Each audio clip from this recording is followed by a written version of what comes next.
Okay. So last time, nag-klase ko, but the problem is that wala na record. I don't know what's wrong with Google Meet that time. I know, and I thought na record ko siya. So I have to redo what I discussed that time. And hopefully this time ma-record din siya. Okay, so let me present to you our topic for today, which was discussed last day. So let me present to you this the full screen muna. Okay, okay. Let me see if klaro. Okay, unta madunggan ako tingog. Okay, so this is our topic, and this is called, our topic is the research process. There are times na when you are conducting your research, you are faced with a problem which should have been solved or dapat na nabuhat na nimo before pa ka nakaabot ana nga time sa imong research process. So there are a little bit of lapses on my part also, and maybe the part of other teachers in research in that case. Kay, we might have taught you to start doing research from the very beginning title page or your titles down to in a sequential manner kung unsa kung nakasulat dito sa inyong nakapasulod sa inyong sample research paper. But actually, it should not be like that. The research process para mas sayon siya, unahon nimo tong mga pinaka-importante, those important points and parts that is really, really needed and difficult to do in a research, in the conduct of your research or in research making. Okay, so this is the research process, and I am your teacher, Sir Ray Almer Hindap, and yeah, just that introduction page. Okay, so the research process. It is hard to conduct a research without the right process. There are times na imbes na human ka ani nga part, ug dapat giuna dahil nimo nga part para mas sayon ang imong research, wala nimo siya nauna, and therefore pag abot nimo nga naa ka sa tunga or almost at the end of your research paper, diha pa ka nakahula-hula nga dapat giuna din na nimo. And this PowerPoint and this discussion is to somehow lessen that possibility. Second, there are sequence of ways to easily make research. This will help you in your college puhon. I made this PowerPoint and this discussion so that I can help you with your research in the next chapters and in the next academic chapters of your life. Do not think of grades always, okay?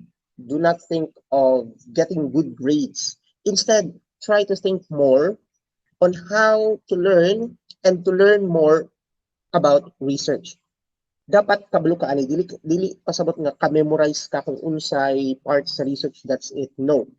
You need to know how to create research. You need to learn because in learning diha na ka maghimong independent pohon sa inyong other academic chapters sa inyong life, because karon senior high na mo'y research. Pag college ninyo, nalapod mo yung research sa English, mag-abot na po another one, nalapod mo yung research sa Filipino, and then you have your baby thesis before you graduate. So research would always be a part of your life. And so, in research process, don't look back, but keep moving forward in your research endeavor. This research process would help you move forward without going back to the same process again. Kay mo lang kinahanglan nga ma-address na daan kung unsa may possible problema o kung unsa may dapat nga steps before ka mag-conduct sa research. So let's start with a quote from Winston Churchill. Plans are of little importance, but planning is essential. Inyong mga plano, di kaya na siya importante. Kay plano lang na siya pag di mo sa ihimuon na action. But planning is essential because that is the way for you, or as a guide for you to conduct whatever that is, or to achieve a goal. You need to plan. You need planning. That is very essential. Para naamoy dalan kung asa mao lang na ang inyong subayon. Okay? Sige, padayon ta. The research process in general are these. Choose a topic, look for RRL, The RRLs could be the theory, study, tools, procedures, instruments, and the problems existing related to your variables or topics. Okay. Another is the research question or the statement of the problem and quantitative research, and then the design and the proposed. Now, generally, I will be teaching you research not only in the quantitative sense, but also in the qualitative sense. Okay? So these both apply, these both will apply to qualitative and also to quantitative type of researches. Now, first, of course, that you need to know and to do and to have is the topic. The topic is anything na pwede nyo na obserbahan, anything na curious lang mo, anything that could have interest or could have pique your interest, or anything that is related to your field of expertise. When I say field of expertise, what are you studying? That is the field that you are studying, and therefore that is the field that you are ought to do a research. Let's say, for example, I am a teacher, and the background of my profession is in education that relates to student teaching and anything that deals with academics or education. And therefore, my research topics should be related to education, classroom management, the teaching, the learning, related to students, related to my subject, science, those things. If you are an ABM student or anything that, or any person who is studying or in the field of business administration and accounting, therefore you have to select a topic that is related to that. Another one is if you are more on the STEM, so therefore you look for a topic that is related to engineering, to technology, science, and mathematics. If you are a UM student, that is anything that could deal with humans or the society.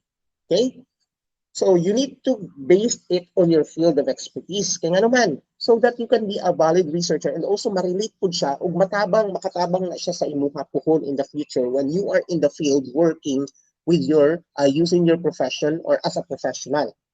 Okay, narrow it down to a single concept or idea. Let's say, for example, you wanted to study about biology. You can't just study biology as a whole because that is as gargantuan, as big as Jupiter or what.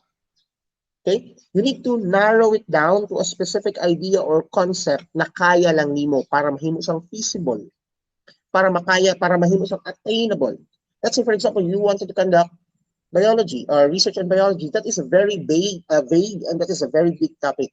So let's have sample biology. So specifically, you wanted to study related to marine biology. And then specifically na naman, you need to narrow it down. You wanted to study related to fish. But there are a lot of fish. So you can somehow narrow it down to 2 or 3 types of fishes or varieties or species of fishes. And sample could be tilapia. One of the research paper dati is that Ilaha is related to fish or mga isda. And they chose 3 different fishes, I guess, and they wanted to conduct an experimental or a pure experimental research. They wanted to measure the mercury content sa mga isda nga naa sa mga supermarket nga naa sa mga wet market diri sa Davao region. Okay? So that is a specific topic na kaya lang gud nimo siya buhaton, attainable kay siya, smart, specific, measurable, attainable, relevant, and time-bounded. Nganong relevant po siya kay because these are tilapia. It's a food source. It's what customers buy, people buy. We eat tilapia, we eat fishes. Okay? Go back a little bit. Identify the variables. When we say identify the variables, those are the things that you are going to study. Dihaan nag-revolve inyong study. Related to STEM, ito, that group, they wanted to study, or they studied actually, fish, one variable, katong isda nga ilang gipili, and mercury content, or mercury, that is one variable also. They wanted to study mercury and fish, and therefore, those were their variables. They have now identified their variables. Next, let's say, for example, you are an ABM student, kaya nakahandle mo kong ABM karon. Since ABM mostly is related to, let's say, for example, business, but business is a very, very broad and big topic. So you have to narrow it down, and you wanted to narrow it down related to HR or human resource. That includes the administration, the employees, or anything that the workforce of a business or an organization. Somehow, you need to specify and narrow it down pa into employees. Pero relevant tayo related to employees are the salary related to salary during the COVID related to the employees. And therefore, you have now this variable na kaya nimo studyhan kay attainable and feasible siya studyhan. Makaya nimo siya kay di kay sa dako jud kaayo kun dili specific siya nga pagka topic. Okay, let's say for example, the salary of employees during COVID. So sa mga variable ninyo dito that could be the salary during COVID of the employees. So employees, ilang salary. That could be your variable depende sa design sa inyong study. Kaya mo man yung studyhan, ilahang mga salary during COVID. Okay, so yeah, let's proceed. Now, we have now learned that the first step is to find a topic. A topic could be a problem in the society that exists. A topic could be anything that piques your interest or you are curious about. Now, let's proceed to the backbone of research, the RRL. Ang RRL ang inyuhang burag mahimong foundation para mutindog ang inyuhang mga balay or mahimong burag power source para makapadayon mo sa inyuhang research. Kung actually, this could be in science what we call a simple machine that could make your life easy, but in this case, it could make your research easier. Okay, let's proceed. First ninyo, na huna-hunaon, quali muna tayo ha, quali muna. Theory. If you wanted to conduct qualitative research, you need to know what you want to study about, di ba? Let's say, for example, you wanted to study related to stress. So, that is a qualitative research sample lang. Gusto ka makabalo sa mga stress experiences sa mga parents during COVID, kaya ang uban, basig wala may kita ko or what, something like that. Or their learning experience, or the experiences lang related to COVID and the stress sample. Now, what you're going to do first is not the background of the study or the introduction. Kung dili mangita sa mudaan of theory. Theory, specifically psychological theory that would relate to your variable or that would relate to your topic. Kung sa may mong topic, stress. We don't know. Pag-search mo sa internet, theories related to, okay, let's go back. Theories related to stress. Nga nakilaki dito nga sakto dito kayo nakutang stress theory. Possibly. But always remember to read what that theory about and ma-apply ba na siya, makarelate ba na siya sa imuhang study or daily. Okay? So look for a theory in quali first and use if the concept nga naa ng theory is applicable ba na sa imuhang research. Next, quanti na punta. Hinahin na to. Sa quanti, ayun sa background of the study, ayun sa mga ng inyuhang inyuhang what you call this, mga purpose of the study. Ayun sa you need to first form the backbone of your research, di ba? So you look for not a theory, not necessarily a theory pag quantitative research, kundi any study that talks about your variables. Sample lang. Related to may gusto niyo, memory and kape. Sample lang. Kasi nyo, curious ko kung ang kape ba, pag mainom kang dasang kape, kaya mas makamemorize baka dayon. So, you wanted to study if na ba'y epekto ang kape sa, what we call this, memory. So, you look for in the internet any study that somehow relates to that. Okay? Let's say, for example, you saw that caffeine, or not necessarily kape ha, caffeine present in coffee, pero wala yung nakabutang ang kape yun mismo ang kanang murag nakapakuan sa memory. Pero nakabutang caffeine can somehow dito enhance memory. That could be what you're going to put in your theoretical and conceptual framework or related to simple quantitative, dili lang sa experiment, simple quantitative lang. Gusto ka mag-measure sa burnout rate burnout kanang related to stress and mental health sa mga student during online learning.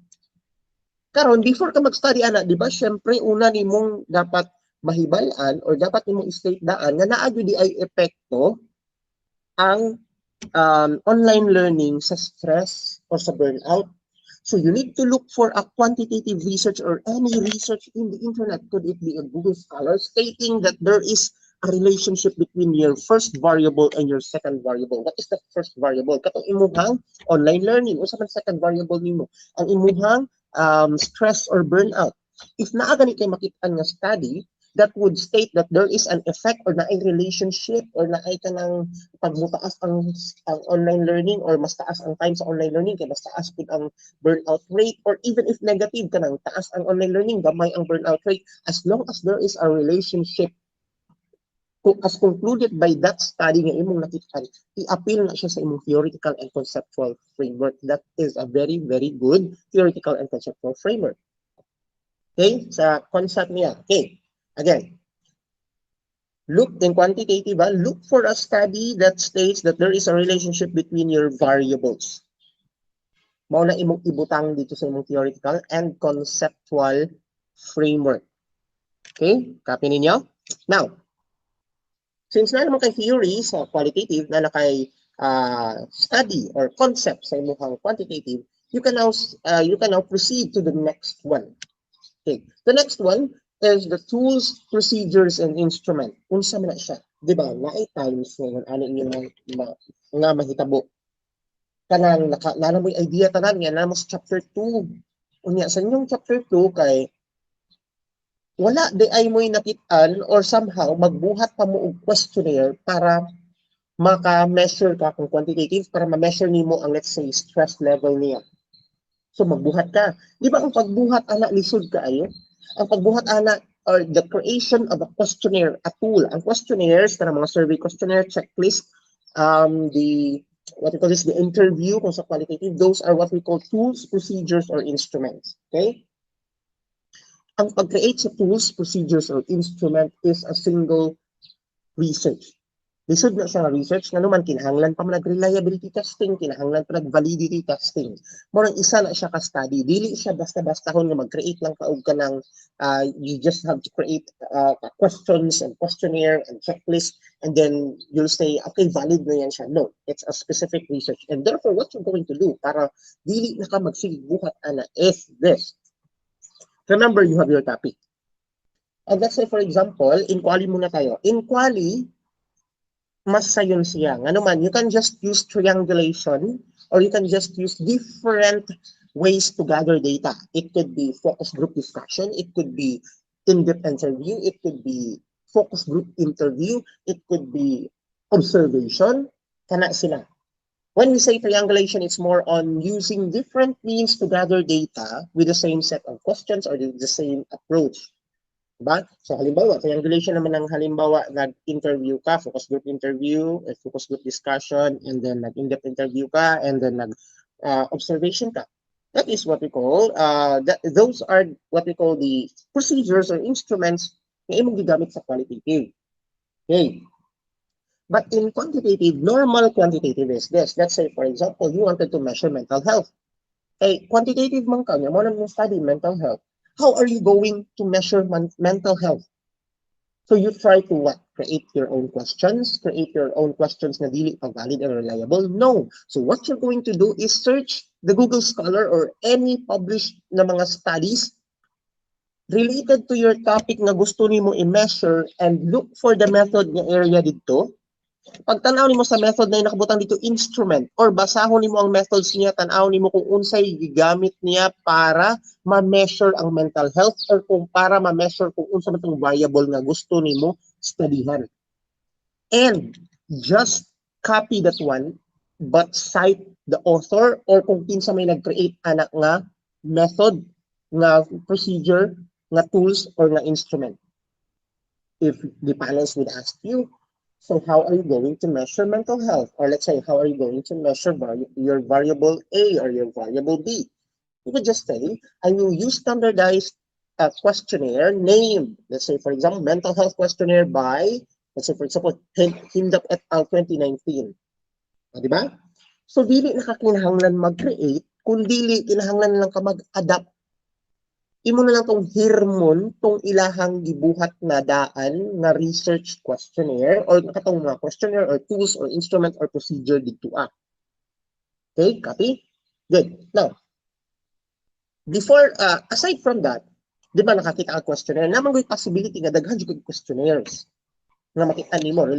Let's say for example, you wanted to measure mental health, daghan kaayo og kanang questionnaires, daghan kay tools, instruments in the internet and published researches already na kaya mag-measure of mental health. But the problem is this, asa may pinaka-reliable dito valid? Actually, you need to search for that. Tanaw nimo kung pila iyahang convex value ba kaya or the reliability and the validity niya. So ano lang, tanaw nimo dito pila yung validity, tanaw nimo pila yung reliability, asa may mas dako ani. Though you have to know the concept, pero always remember, mauling nibutang na kung tools and procedures and instrument diri, it's because para dili na mo magbuhat kay kapoy kay na magbuhat nga magpa-validate pagid mo ang pag-validate pagid ana. Like basta in my case I won't agree totally na mag-create mo o inyuhang sariling questionnaire because that is a single research and that is a very hard, not really hard totally, but it's very somehow sensitive na research endeavor. Okay? Now, in STEM or in pure experimental na punta, diba? Sa qualitative, you can just use triangulation or applying different gathering methods. In simple quantitative research or those social researches na quantitative, mangita mong instruments sa internet or tools na inyo lang i-adapt, inyong hirmon. In pure experimental researches, all you have to do is the same. You need to look for in the internet kung unsay possible nga experiment or experimentation or test or methods na pwede nyo gamiton para mabuhat na ninyo isa kabutang. Let's say, for example, you wanted to do an extraction on, let's say, for example, the acacia leaves. Pero dili mo pwede na hala, mag-extract ta og kanang acacia leaves. So, ano to acacia leaves atong duklukon, pag atong pugaan, mauna na. No. Why? If I am the panelist, I would ask you, what is the name of the method that you used to extract, to get the extract of acacia leaves? And you would say, nagpuga raman niya to, sir. Naglukluk-lukluk, nagpuga raman niya to, sir. So, mangutana rin ko, is that a standard procedure? Is that a standard method? Who made that one? Where was it published? When was it published? So, dili mo katubag, ana, is because kamo namin nagbuhat-buhat, nagbuot-buot, ana, which is a very wrong thing to do. So, what you're going to do is this. You look for in the internet or even in other researches, kung unsa ilang gigamit to extract something, to extract from leaves, to get the extract from whatever part of plant that is. And there are a lot. Or even kanit mag-type lang mo sa Google of extraction methods. May mga cold press dito, may mga steam distillation, may fractional distillation, na ay itong mortar and pestle, katong duk-duk-duk-duk, o ano, kasi mga pangalan. So let's say, for example, one of the best example dati is a group from STEM-B na to dati. They actually had to adopt a specific procedure to transform the gas emitted by a decaying poop to become like a flame or a source of flame or fire. Sobra siyang poop dito nga container na siya giagian, para mahimo siyang kalayo diri sa pikas. Now, the thing is that of course, you can't just create. Kaya pang mag-create ka, pwede man mo panganlan, pero the thing is, mas better jud na nakay giadapan or nakay gikuhaan ana. So they look for in the internet, they look for specific process or specific procedure kung unsaon para makuha nila tong methane gas or tong flammable gas dito para humulog fire diri sa pikas. And they actually found one. And that's what they used. So dili ko kapangutana as the panelist kung standardized ba na or dili because that specific research kay na-publish na siya, niagi na siya peer review, gi-check na siya taman sa mga specialist, sa mga analyst dira, o gi-aprobahan mo nang na-publish na siya. Therefore, that specific method is standardized. Okay? So, ganyan. You don't have really to get or to create. You know, copying from one is plagiarism, but copying from many, that is research. That doesn't mean copying a copy. You need to cite them, of course. Okay? So, kana. Next, karon, nanatay topic. Lalo po kay theory and or the study. If quali na kay theory, if quanti na kay study. Lalo po kay tools. So halos kumpleto na tanan ang imuhang preparation for your research. So mas sayon na siya, di ba? Now, all you need to do now is continue your RRL into the problems existing and anything that is kanang background sa imong mga variables.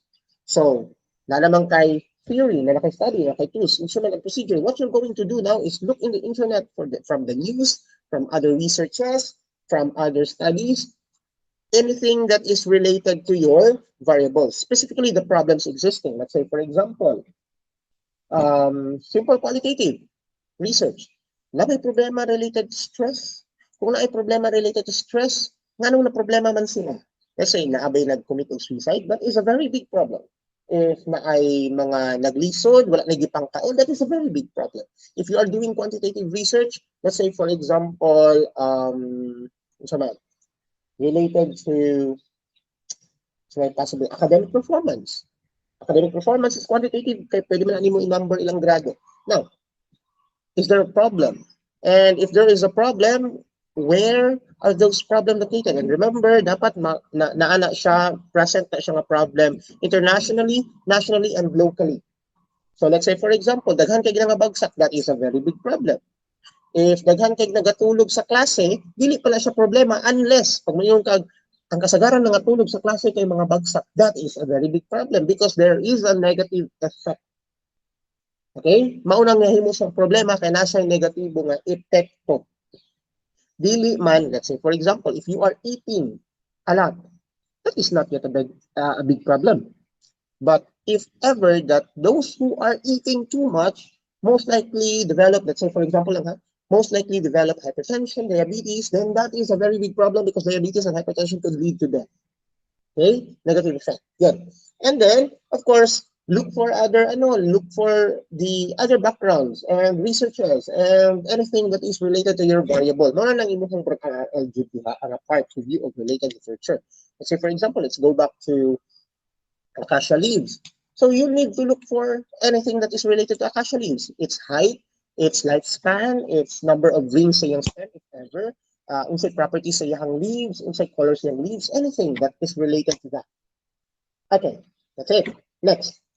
So, halos kompleto na tanan.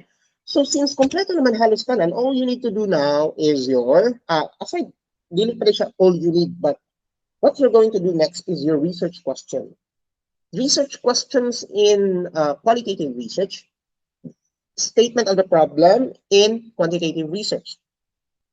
These are your guide. Mao ang dalan panulong sa inyong results and discussion. Let's say, for example, first in qualitative research.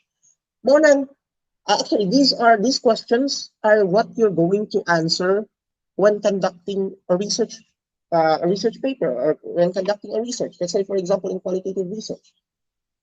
You wanted to know related to learning experiences, di ba? So, you're going to ask these questions para makagather kag data.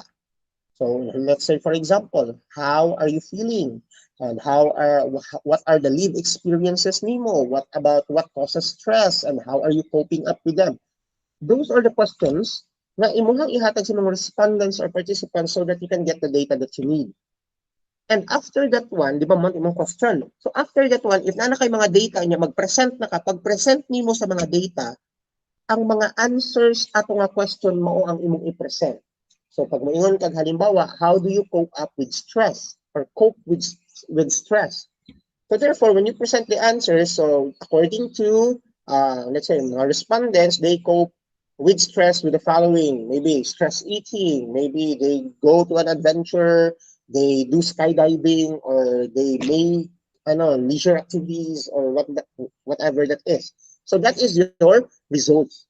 Unsa may nganong naabot man ka atong results because you have this research question that is like your guide para maabot ka atong result. Kung walay pangutana, walay tubag. So kung gusto man ka makabalo sa tubag, tarunga ang pangutana ug pangutana.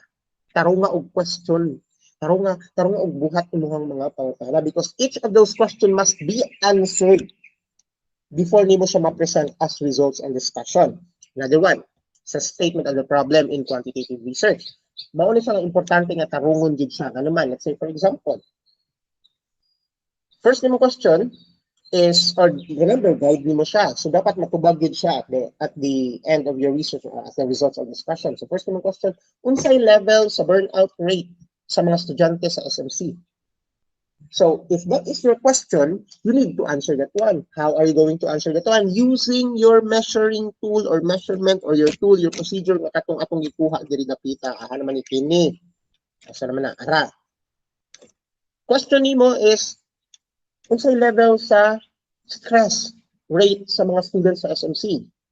So, pwede nimo gamiton ning naa diri sa tools katong imong nakit-an nga tools para ma-measure nimo ang burnout rate or the stress of students. After that, karon nakabalo na ka, check sila nga 3, 2, 1, 5, 4, ang na ilang stress level.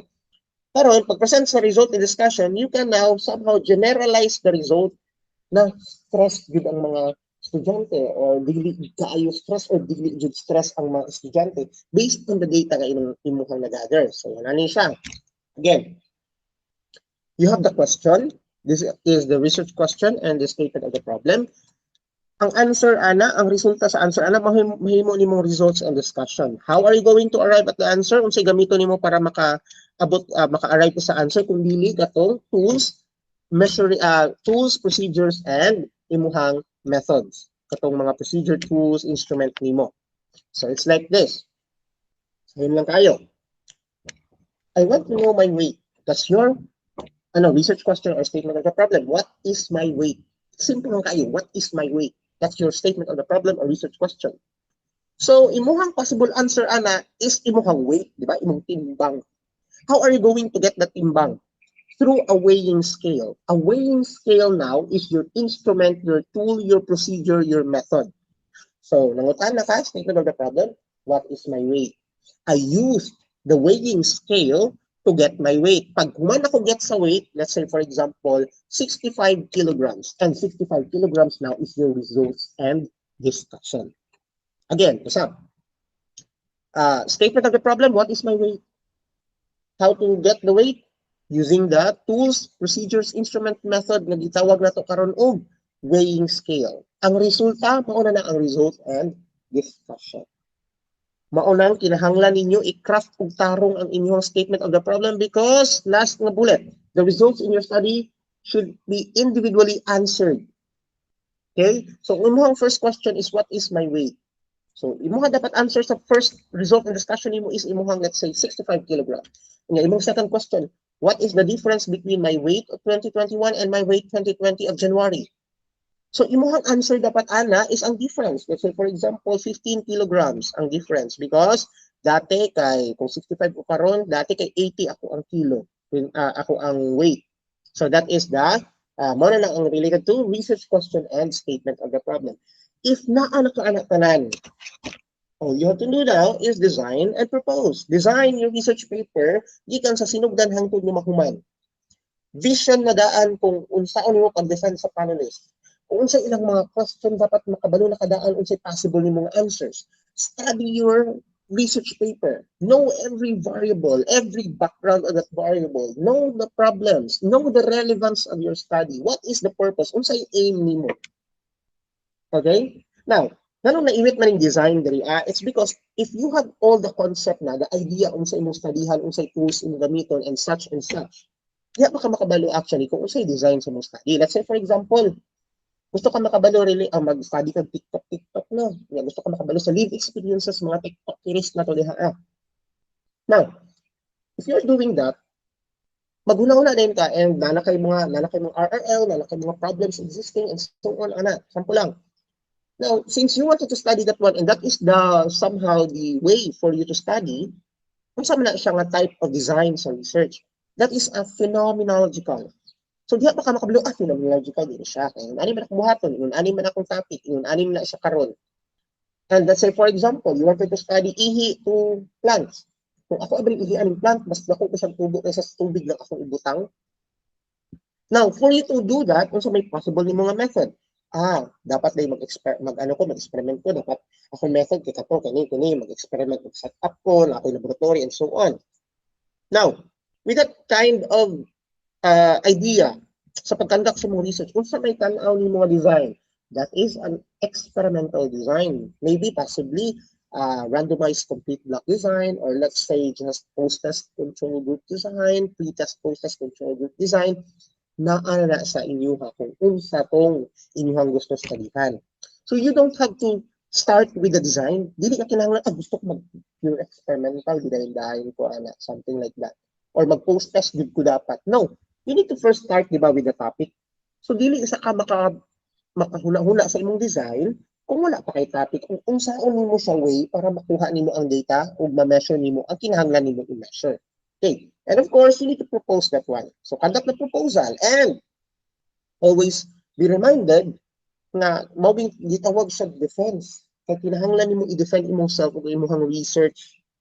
So don't be offended by the panelists because they are there to offend, but actually not really to offend, but to actually test whether you can defend your research or not. Kung kabalo ba ka sa mong study or dili. They will help. But maybe the type of help that they gave or they are giving may not be as appropriate or may not be as what you think it should be. Kung para sa imo kay ka lang dapat malumanay lang yung pagkahatag, no, don't expect that one. There are those panelists na muhatag yun og pinaka-harsh, but that is their way of giving you guide, of giving you advice and asking you to revise and asking you to make improvements in your research paper. Just always keep an open mind and somehow a strong heart in a way.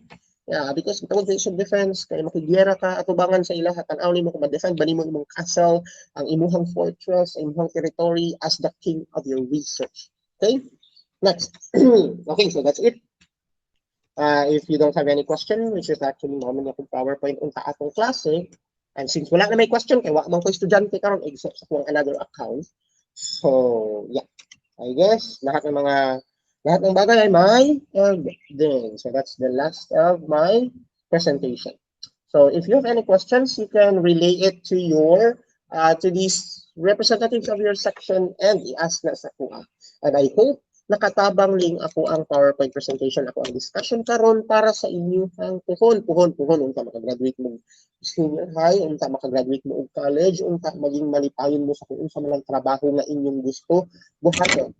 So be passionate about your work. If not, try to be passionate about something and maybe get paid doing what you love.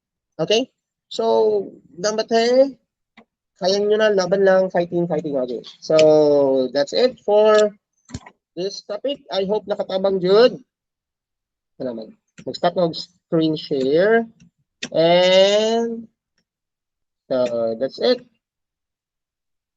So, I guess that's goodbye for now. Thank you for listening, and I hope you learned a lot. So, this is again your teacher, Sir Ray Almar Hindop, and yeah, good day, carpe diem.